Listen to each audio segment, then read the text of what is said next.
Have you noticed there's a lot of confusion in the air about what exactly the First Amendment does or does not protect, as lots of people on the right proclaim to be outraged by incursions on the First Amendment and free speech and so-called woke mobs? You might remember when Republican Senator Josh Hawley of Missouri backed a plot to overturn a Democratic election, he subsequently lost his book deal, though he quickly got it with another publishing company. Hawley's publishing house decided, as they are, constitutionally allowed to do in a free country, not to publish his book after he chose to get involved in the events of January 6th and voted to overturn the election. And when that happened, Josh Hawley, who really loves to whine, it's one of his favorite things to do, and the right, they all cried censorship. It's not really censorship. I mean, private actors do have some control over speech, but that's a private actor making a private choice in the private sphere. I mean, saying we're not going to publish your book is not really censorship. Now, somewhat ironically, but perhaps predictably, the most frontal assault on First Amendment protections of speech and political action is now coming from precisely the people who are whining the most about this supposed problem. That would be people like Senators Josh Hawley and Mike Lee and Ted Cruz. You might have seen the news earlier this month that Major League Baseball, again, a private business, decided to move its All-Star game out of Georgia in protest of that state's new restrictive voting law. Again, I think we can all agree Major League Baseball has the right to do that. That is core constitutionally protected activity. They can put their games where they want to, and they can move games for political purposes if they want to.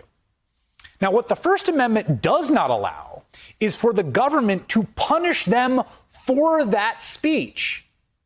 I mean, think about it. We don't want a situation where we had a tax code that was, say, corporate tax rate 25%, but for companies that express this certain political view, we're going to make it 30%. Can't do that. Discrimination by the government using the tax code or regulation or anything else as punishment or coercion for protected speech or political activity is explicitly not allowed in First Amendment jurisprudence for a good reason.